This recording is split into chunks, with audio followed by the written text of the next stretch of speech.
Hi guys, and welcome to the final part in this video series. I know it's been drawn out over the last couple of months, so I do apologise, but thanks for sticking with it guys, I really appreciate it. I'm starting off by using some MIG Abteilung artist styles. You can use any artist styles to be honest guys. Winsor & Newton have a great range, and so do Dale and Roney. I like the MIG artist styles because the range is specifically designed to work for just what I want to do, paint miniatures. And this engine oil is just a fantastic colour guys. I switched over from using white spirit to odourless turpentine. I find that the odourless turpentine is less harsher than the white spirit, so when I'm using washes and stains and that sort of thing, I find that I get a much nicer, smoother flow with the odourless turpentine. The most important thing though guys is to actually make sure you're using a good artist grade quality turpentine or white spirit. It makes a huge difference between the cheap stuff that you'll see in your supermarket that you might see labelled up as turpentine substitute or mineral spirits, or even the white spirit that you see in the supermarkets. Those products are cut with all sorts of extra ingredients that are removed from the artist grade quality stuff like sulphur and other active ingredients that you just don't want to be putting on your model. In my own personal experiences, I found that turpentine works better for oil washes as it's less harsher than the white spirits, and I found that I prefer to use white spirit for enamels and streaking and stumping and colour blending.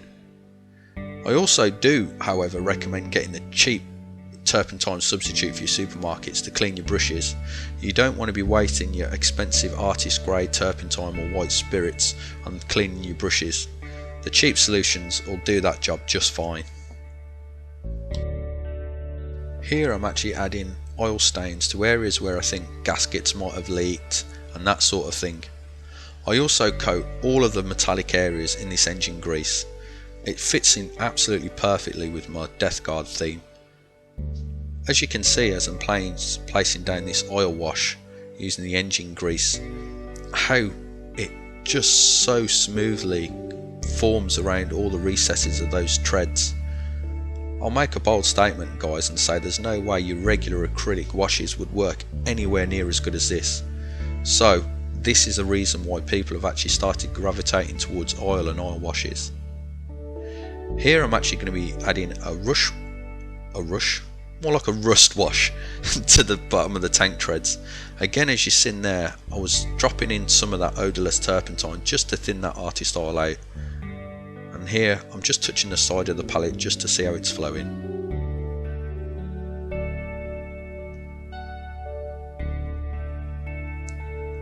Here I'm being very random, unlike with the engine oil where I placed down a very smooth even wash all over the treads. This is going to be much more even. I'm also going to get really mucky here guys and make sure that I wipe off all of that rust colour off the top of the tank treads where I don't think the rust would actually form. It's more likely to be in the recesses. I think I've gone a little bit too heavy with the rust wash, so what I've done is dampened the brush with some turpentine just to thin it down a little bit in areas. This is the end result after it's started to dry a little. It's very important to note with oil paints and even thinning them down, they take forever to dry guys. And when I say forever, I mean you could be coming back to your model after 2 weeks and the pigments in the artist oils are still active on the surface, so you need to seal them in. So as soon as I finish washing all of the metallics on the vehicle and drying them with a hairdryer, being very careful not to actually damage anything with the heat being too high, I actually seal it all in with satin varnish. This is a really fun part guys. We're actually going to be making a mud mixture to splatter up the tank.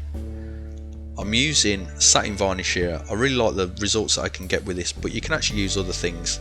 Matte medium, you can also use matte varnish, mixing a bit of gloss varnish.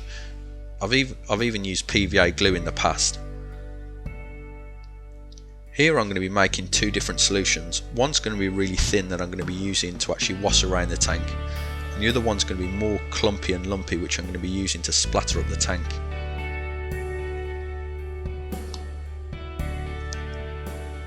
I've been really overzealous though guys when making this mixture. As you can see, I didn't need to use half that amount. So what I'm doing here is adding more pigment, which is a little bit of a waste, so hopefully when you're replicating this technique yourself you don't go overboard like I did. So as you can see in the palette, there's two different types. There's a fun story here, guys. When I first tried to replicate this technique after watching a MIG video, I actually had my air compressor set up at 30 psi, thinking that I'm going to need a lot of air to blast the pigments off the brush. Don't do as I did, guys. You really need to lower your PSI on your compressor to do this. I splattered mud absolutely everywhere. So I'm working at about 7 psi at the moment, but as you seen a moment ago, the best thing you can do is actually test it on a piece of tissue paper or kitchen roll, just to see how the pigments are going to splatter off the brush. Also, it's important to actually check the angle of the brush.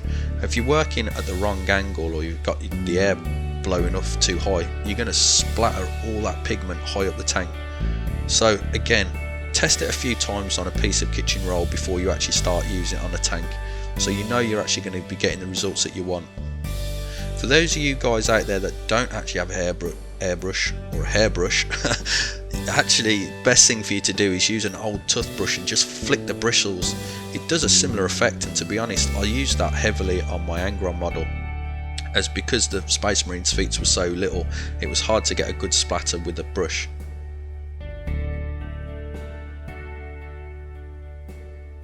The solution that I'm using here is the thicker of the two solutions, not the thin one, because I do actually want some texture in the mud that's splashed up the sides. That little bit of orange flake there's off the brush. That brush is so old and knackered, guys, and I strongly recommend that you use a really old brush as well. You don't want to be using your new brushes using thick satin varnish and pigments on your brushes. I swapped over from the flat brush to a round brush to get a slightly different textured finish. The more different spatter effects you can get, the more realistic it will look overall. What I'm trying to do here on the back of the tank is imagine where the mud would splatter from the back of those tank treads.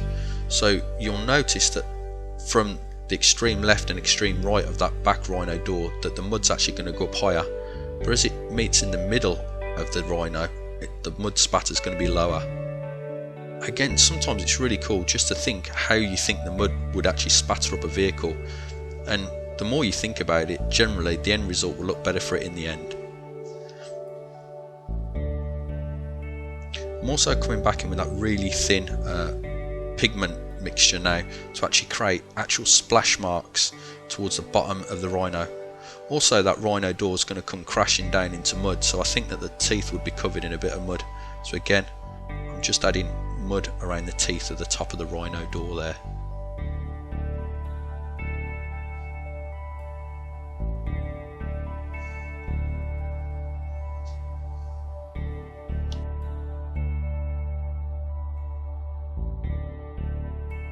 Here I'm using the thinner of the two pigment mixes to actually create mud.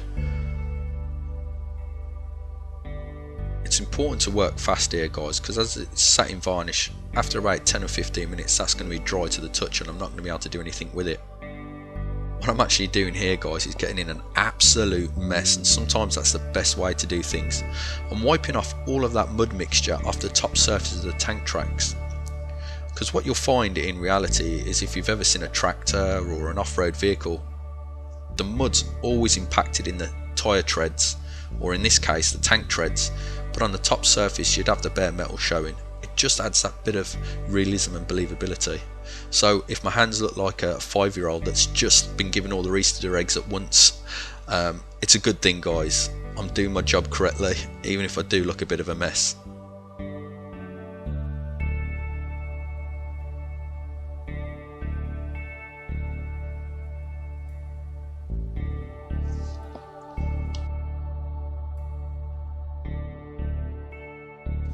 Going to be using a really old school technique now, guys, using a graphite pencil. Military modelers have been using this technique for years to great effect. I believe it's an 8B graphite pencil, and that's quite soft, so the graphite's actually going to come off on the tank treads really easily. It's very important though, guys, as always, once this is done you need to seal it in, otherwise every time you handle the tank you'll be left with grey graphite all over your fingers. But this is the most simple and effective way of getting a metallic effect edge to your vehicles without running the risk of having paint go everywhere.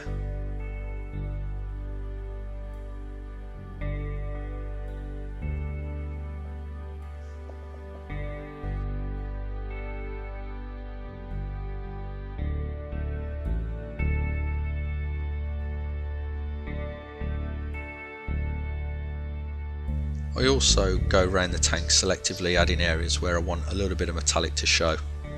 Got to be careful here guys, as I've added a lot of rust and paint chipping, so I'm not going to do too much work here with a graphite pencil, just in certain areas just to make things pop a little. Sometimes less is more, so I don't go around all the panels with a graphite pencil.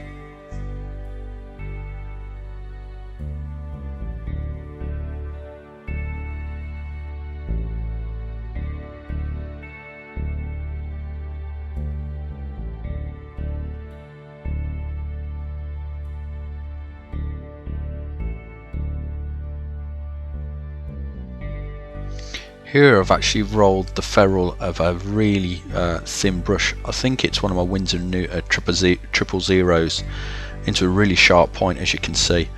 And I'm angling the bolt gun there to actually follow the side of the bristles of the brush and being extremely careful to just catch the edges of each of those panels. It's just to make everything pop.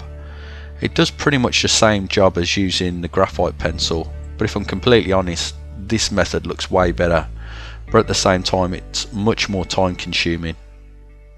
But I think it's worth it when the end result's all done. So I'll go around all the metallics on the vehicle apart from the tank treads. This guys is a Tamiya weathering kit, and I've got to say, after being introduced to this about a year or two ago by a good friend of mine, I've never looked back. It's one of the most valuable tools in my toolbox. So if you're actually just starting out in the world of weathering, this kit is just fantastic guys, it really is. So I definitely recommend you going to pick this kit up. What you're seeing here is I'm just actually trying to apply a soot effect to the tops of those exhaust stacks where I think all the smoke would have actually started to actually build up over time, and also on those exposed vents.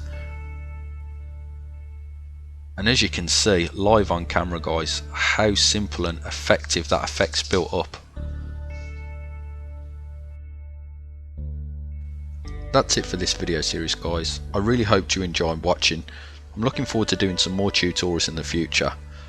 So don't forget to rate, comment, subscribe, and I'll catch you in the next one.